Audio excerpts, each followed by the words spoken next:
आज हम लोग क्या करने वाले हैं, आज हम लोग देखने वाले हैं कि हम लोग टेबल्स कैसे बना सकते हैं हमारे डेटाबेस में। और हम लोग क्या करने वाले हैं, यहाँ पे आप स्क्रीन पे देख सकते हैं मेरे पास दो टेबल्स है, टीबीएल यूज़र्स और टीबीएल कंट्रीज़। ऐसे दो टेबल्स हम हमारे डेटाबेस में बनाने वाले हैं।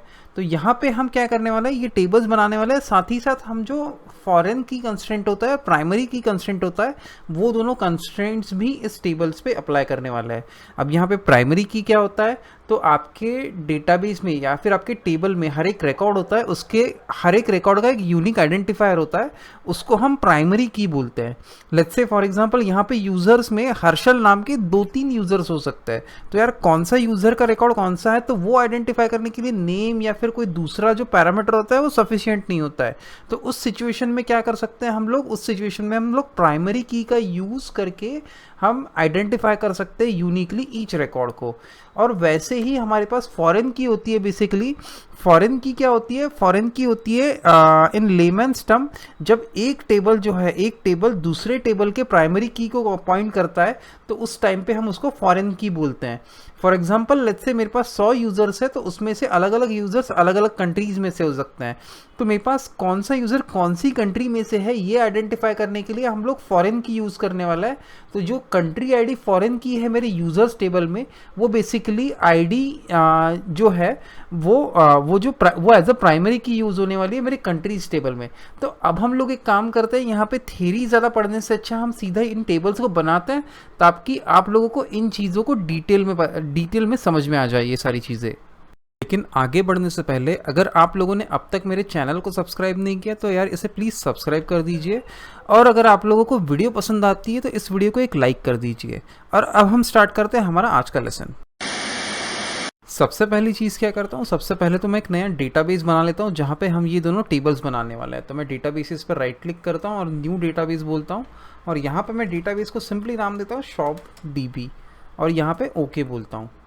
अब यहाँ पे मेरा डेटाबेस बन गया। अब नेक्स्ट चीज़ मैं क्या करता हूँ, सबसे पहले जो मेरा कंट्रीज टेबल था, टीबीएल कंट्रीज, उस टेबल को बनाता हूँ। तो मैं राइट क्लिक करूँगा इस डेटाबेस पे और यहाँ पे बोलूँगा मैं न्यू क्वेरी। अब न्यू क्वेरी को बोलने के बाद मुझे अगेन लिखना पड़ेगा क्रिएट, क्योंकि हम एक चीज़ क्रिएट करने वाला है। जैसा हमने डेटाबेस क्रिएट करते समय पे क्या लिखा था, क्रिएट डेटाबेस, तो इस समय पे हम क्या क्रिएट कर रहे हैं, टेबल। तो यहाँ पे मैं बोलूँगा टेबल। नेक्स्ट मुझे क्या करना है, मुझे टेबल का नाम लिखना है जो मुझे क्रिएट करना है। तो मेरे टेबल का नाम है टीबीएल कंट्रीज। सो इस नाम से हम टेबल बनाने वाला है, तो मैंने यहाँ पे क्या लिखूंगा, टीबीएल कंट्रीज।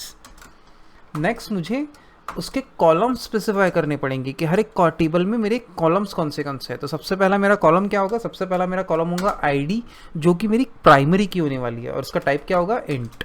तो यहाँ पे मैं इंट लिखता हूँ। नेक्स्ट ये नॉट नल होगा, नॉन नलेबल होगा ये। तो यहाँ पे क्योंकि हर बार इसकी वैल्यू रहनी चाहिए, तो यहाँ पे मैं नॉट नल स्पेसिफाई करूँगा। और सबसे आखिरी में मैं क्या बोल दूंगा, यहाँ पे सबसे आखिरी में यहाँ पे बोलता हूँ प्राइमरी की, क्योंकि ये जो आईडी कॉलम है ये इस कंट्रीज टेबल का प्राइमरी की होने वाली है। यहाँ पे मैं कॉमा देके अब नेक्स्ट लेता हूँ। नेक्स्ट मुझे क्या करना है, इस कंट्रीज के लिए नेम कॉलम बनाना है। तो यहाँ पे मैं बोलूँगा नेम एन वैर कैर। उसके बाद एन वैर कैर की हमें लेंथ स्पेसिफाई करनी पड़ेगी, तो फिलहाल मैं सिर्फ 50 स्पेसिफाई कर रहा हूँ यहाँ पे। और अगेन ये भी चीज़ जो है वो नल नहीं हो सकती है, तो यहाँ पे मैं नॉट नल लिखता हूँ।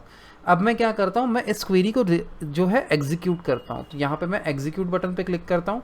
जैसे ही मैं एग्जीक्यूट बटन पे क्लिक करता हूँ तो आप यहाँ पे देख सकते हैं कि मुझे मैसेज मिल रहा है, कमांड्स कंप्लीटेड सक्सेसफुली।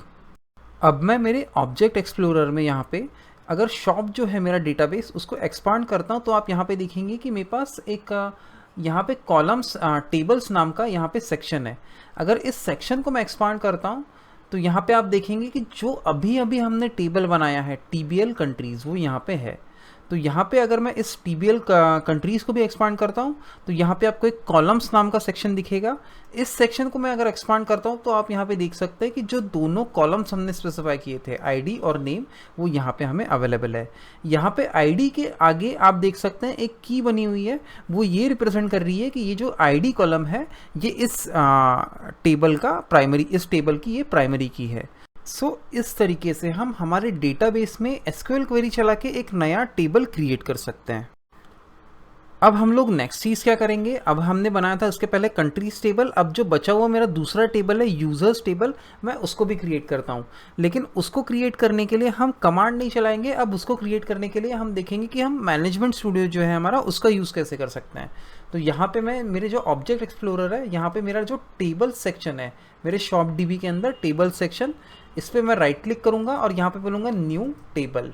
जैसे ही मैं न्यू टेबल बोलता हूँ तो जो ऑप्शन हमने यहाँ पे स्पेसिफाई किए थे क्वेरी के अंदर वही इस ऑप्शन हम यहाँ पे स्पेसिफाई करेंगे, लेकिन बस उसका यहाँ पे हम ग्राफिकल यूज़र इंटरफेस का या फिर एक इंटरफेस जो हमें इस टूल ने दिया है उसका यूज़ करके हम प्रोवाइड करेंगे। तो सबसे पहले मैं यहाँ पे सबसे पहला कॉलम यहाँ पे स्पेसिफाई करता हूँ आईडी, जो मेरी प्राइमरी की होने वाली है, और इसका डेटा टाइप क्या होगा, इसका डेटा टाइप होगा इंट। तो यहाँ पे मैं बोलता हूँ इंट, और ये प्राइमरी की होने वाली है, तो इसको प्राइमरी की सेट करने के लिए मैं क्या करता हूँ, इस एरो पे राइट क्लिक करता हूँ और यहाँ पे मैं बोलता हूँ सेट प्राइमरी की।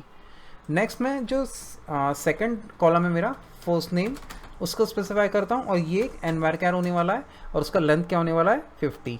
ये एक नल वैल्यू नहीं हो सकती है, यानी कि कंपलसरी यूज़र को फर्स्ट नेम स्पेसिफाई करना, तो यहाँ से मैं अलाउ नल्स को निकाल देता हूँ। सेम चीज़ मैं करूँगा लास्ट नेम के लिए, तो यहाँ पे मैं बोलता हूँ लास्ट नेम कॉलम नेम में, और यहाँ पे इसका डेटा टाइप सेट करता हूँ एनवायरचर, और ये भी नल नहीं हो सकती है। अब सबसे आखिरी में मुझे फॉरेन की स्पेसिफाई करनी है कंट्री के लिए, तो यहाँ पे मैं बोलता हूँ कंट्री आईडी, और यहाँ पे कंट्री आईडी में मैं यहाँ पे क्या करता हूँ, यहाँ सिलेक्ट, यहाँ पे बोलता हूँ इंट। अगेन यहाँ से मैं अलाउ नल्स को निकाल देता हूँ और इस चीज़ को सेव करता हूँ। जैसे ही मैं कंट्रोल एस दबा के सेव पे क्लिक करता हूँ तो यहाँ पे मुझे टेबल नेम एंटर करने के लिए पूछ रहा है, तो यहाँ पे मैं बोलता हूँ TBL यूज़र्स, और यहाँ पे ओके पे क्लिक करता हूँ। जैसे ही मैं ओके पे क्लिक करता हूँ तो मेरा जो टेबल है मेरे डेटाबेस में क्रिएट हो जाएगा। तो मैं क्या करता हूँ, मेरे ऑब्जेक्ट एक्सप्लोरर में जाता हूँ और जो मेरा जो शॉप डीबी है उसका जो टेबल सेक्शन है उसको फिर से एक्सपांड करता हूँ। यहाँ पे अभी मुझे जो मैंने टेबल क्रिएट किया TBL यूज़र्स नहीं दिख रहा है, तो मैं क्या करता हूँ, राइट क्लिक करता हूँ टेबल्स पे और रिफ्रेश करता हूँ। जैसे ही मैं रिफ्रेश करूँगा जो हमारा नया डेटा जो नया हमने टेबल यहाँ पे क्रिएट किया है वो मुझे यहाँ पे ऑब्जेक्ट एक्सप्लोरर में अब अवेलेबल है। हमने यहाँ पे हमारा टेबल तो क्रिएट कर लिया है यूज़र्स का, लेकिन अब तक हमने हमारे जो हमारा एसक्यूएल सर्वर है उसको हमने ये नहीं बताया है कि जो कंट्री आईडी कॉलम है हमारे यूज़र्स टेबल में वो एक्चुअली में एक फॉरेन की है जो पॉइंट करती है कंट्रीज टेबल को। तो वो मैं कैसे बता सकता हूँ, तो वो बताने के लिए अगेन मैं मेरे ऑब्जेक्ट एक्सप्लोरर में जाता हूँ। यहाँ पे शॉप डीबी के अंदर जो मेरे टेबल सेक्शन के अंदर यूज़र्स है उस पर राइट क्लिक करके बोलता हूँ डिज़ाइन। जैसे मैं डिज़ाइन बोलता हूँ जो पुराना इंटरफेस था जहाँ पे मैंने टेबल बनाया था वो यहाँ पे ओपन हो जाएगा। अब मैं यहाँ पे क्या करता हूँ, जो कंट्री आईडी है इसके आगे में जो एरो है मैं इस पर राइट क्लिक करता हूँ और यहाँ पे जो कॉन्टेक्स्ट मेनू ओपन होगा यहाँ पे रिलेशनशिप्स सिलेक्ट करता हूँ। यहाँ पे आप देख सकते हैं मुझे एक रिलेशनशिप्स का विज़ार्ड मिल गया है जहाँ पे मैं बोलता हूँ ऐड। जैसे ही मैं ऐड बोलता हूँ तो यहाँ पे क्या होगा, यहाँ पे मुझे एक और सेक्शन मिलेगा टेबल कॉलम्स एंड स्पेसिफिकेशन। मैं इस सेक्शन में ये जो 3 डॉट्स है इसके आगे इन पे क्लिक करता हूँ। अब यहाँ पे मुझे स्पेसिफाई करना पड़ेगा कि मुझे कौन से टेबल की प्राइमरी की यूज़ करनी है।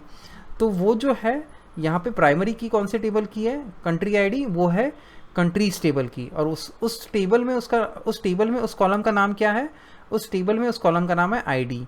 और यहाँ पे यूज़र्स टेबल में हमने उस कॉलम का नाम क्या दिया है, यूज़र्स टेबल में उस कॉलम का नाम हमने दिया है कंट्री आईडी। तो अब हमने क्या मैप कर दिया, हमने मैप कर दिया कंट्रीज टेबल का आईडी कॉलम यूज़र्स टेबल के कंट्री आईडी कॉलम से एज अ फॉरेन की। अब मैं इस चीज़ को ओके बोलता हूँ और यहाँ पे इसको क्लोज कर देता हूँ। अब अगर मैं इस डिज़ाइन विंडो पे कंट्रोल एस पर प्रेस करके सेव करता हूँ तो आप यहाँ पे देख सकते हैं कि मुझे एसक्यूएल सर्वर पूछेगा कि ये जो दोनों टेबल से ये अफेक्ट होने वाला है इस स्पेसिफिक ऑपरेशन से। तो मैं यहाँ पे येस बोलूँगा। जैसे ही मैं येस बोलूँगा जो मेरा फॉरेन की कंस्ट्रेंट है वो यहाँ पे अप्लाई हो जाएगा। तो अब वो चेक करने के लिए वो सही से अप्लाई हुआ है या नहीं हुआ है, मैं क्या करता हूँ, राइट क्लिक करता हूँ टेबल्स पे और इसको रिफ्रेश बोलता हूँ। रिफ्रेश बोलने के बाद यहाँ पे जो TBL यूज़र्स टेबल था जिस पे हमने फॉरेन की कंस्ट्रेंट अप्लाई किया था उसको एक्सपांड करके यहाँ पे की सेक्शन को एक्सपांड करता हूँ। तो आप यहाँ पे देखेंगे कि यूज़र्स और कंट्रीज़ के लिए एक यहाँ पे कंस्ट्रेंट ऐड हो चुका है। सो इस तरीके से हम फॉरेन की कंस्ट्रेंट ऐड कर सकते हैं हमारे एसक्यूएल के टेबल्स पे। ग्राफिकल यूज़र इंटरफेस के साथ साथ हम एसक्यूएल कमांड्स का भी यूज़ करके फॉरेन की कंस्ट्रेंट सेट कर सकते हैं। हम लोग एक एग्जांपल देखते हैं। अभी जो हमने कंस्ट्रेंट सेट किया हम क्या करते हैं, हम इसको डिलीट कर देते हैं। तो सबसे पहले मैं ये जो डिज़ाइन विंडो इसको क्लोज कर देता हूँ और ये जो कंस्ट्रेंट हमने यहाँ पे कीज़ में ऐड किया है इस पर राइट क्लिक करके इसको बोलता हूँ डिलीट। यहाँ पे मैं ओके बोलूँगा तो ये जो कंस्ट्रेंट है वो यहाँ से डिलीट हो जाएगा। अब मुझे क्या करना है, अब मुझे मैन्युअली एक क्वेरी चला के यूज़र्स का जो कंट्री आईडी है कॉलम, उस पर फॉरेन की कंस्ट्रेंट अप्लाई करना है। तो मैं क्या करता हूँ, अगेन टेबल्स पे राइट क्लिक करता हूँ यहाँ पे और बोलता हूँ न्यू। यहाँ पे मुझे क्वेरी चाहिए तो मैं शॉप डीबी पे क्लिक करके यहाँ पे न्यू क्वेरी बोलता हूँ। अब मुझे क्या करना है, मुझे अल्टर करना है टेबल को। पहले हमने अल्टर डेटाबेस किया था जब रीनेम हमने किया था, अब हम अल्टर क्या कर रहे हैं, टेबल। तो यहाँ पे मैं बोलता हूँ अल्टर टेबल। टेबल हम कौन सा अल्टर कर रहे हैं, हम लोग अल्टर कर रहे हैं TBL यूज़र्स। तो मैं यहाँ पे बोलूँगा TBL यूज़र्स। अब मुझे क्या करना है, मुझे कंस्ट्रेंट ऐड करना है। तो यहाँ पे मैं सिंपली क्या बोल सकता हूँ, ऐड कंस्ट्रेंट। यहाँ पे ऐड कंस्ट्रेंट हम किस पे ऐड करने वाले हैं, हम लोग करने वाले हैं TBL यूज़र्स अंडरस्कोर, हमारे कॉलम का नाम क्या है, कंट्री आईडी। और ये कौन सा कंस्ट्रेंट होने वाला है, तो ये होने वाला है फॉरेन की कंस्ट्रेंट। तो ये हो गया मेरे कंस्ट्रेंट। अब नेक्स्ट मैं क्या करता हूँ, यहाँ पे बोलता हूँ फॉरेन की, और वो कौन से कॉलम पे कंस्ट्रेंट ऐड होने वाला है, तो मुझे ये स्पेसिफाई करना पड़ेगा यहाँ पे। तो यहाँ पे मैं कॉलम नेम स्पेसिफाई करता हूँ, वो होगा कंट्री आईडी। ये हो गया मेरा कॉलम नेम जिस पे हमको ये जो कंस्ट्रेंट है TBL users country ID FK, ये हमें अप्लाई करना है। नेक्स्ट मैं क्या करता हूँ, यहाँ पे मैं बोलता हूँ रेफरेंस। ये रेफरेंस का यूज़ करके हम बताएंगे कि कौन से टेबल की प्राइमरी की एज अ फॉरेन की यहाँ पे यूज़ होने वाली है। तो यहाँ पे मैं बोलता हूँ रेफरेंस, इस पर मैं राइट क्लिक करता हूँ। यहाँ पे मुझे एक्चुअली रेफरेंस नहीं, रेफरेंसेस लिखना है, आखिरी में S चाहिए। यहाँ पे मैं बोलूँगा रेफरेंसेस, और ये कौन से टेबल की प्राइमरी की होने वाली है, तो ये है TBL कंट्रीज़ की प्राइमरी की। तो यहाँ पे मैं बोलता हूँ TBL कंट्रीज़, और यहाँ पे जो प्राइमरी की है उसका नाम क्या है, ID। सो ये बन गया मेरा कमांड जिसका यूज़ करके हम जो प्राइमरी की फॉरेन की कंस्ट्रेंट है वो अप्लाई करने वाला है। तो अब मैं इस कमांड को एग्जीक्यूट करता हूँ। जैसे ही मैं इस कमांड को एग्जीक्यूट करता हूँ तो मेरा जो कंस्ट्रेंट है वो यहाँ पे अप्लाई हो जाएगा। आप यहाँ पे देख सकते हैं मेरा जो मैसेज है, कमांड कंप्लीटेड सक्सेसफुली आ गया है। अब मैं इसको चेक करने के लिए ये कंस्ट्रेंट अप्लाई हुआ या नहीं हुआ है, राइट क्लिक करता हूँ मेरे टेबल्स पे और रिफ्रेश बोलता हूँ, और उसके बाद जो मेरा TBL यूज़र्स है उसको एक्सपांड करके अगेन मैं कीज़ में जाके देखता हूँ। तो आप यहाँ पे देख सकते हैं कि ये जो कंस्ट्रेंट हमने यहाँ पे स्पेसिफाई किया था वो यहाँ पे मेरे इस पे प्रेजेंट है। सो इस तरीके से हम कमांड का भी यूज़ करके एक फॉरेन की कंस्ट्रेंट अप्लाई कर सकते हैं एक टेबल के कॉलम पे। तो ये था हमारा आज का लेसन, जहाँ पे हमने देखा कि हम हमारे डेटाबेस में टेबल्स कैसे क्रिएट कर सकते हैं, और साथ ही साथ हमने ये भी देखा कि हम प्राइमरी की कंस्ट्रेंट और फॉरेन की कंस्ट्रेंट्स कैसे उन टेबल्स के कॉलम पे अप्लाई कर सकते हैं। अगर आपको ये वीडियो पसंद आई हो तो यार इस वीडियो को एक लाइक कर दीजिए, और अगर आप लोग इस चैनल पे नए हो तो इस चैनल को सब्सक्राइब कर दीजिए। मिलते हैं हम हमारे अगले लेसन में। Thank you.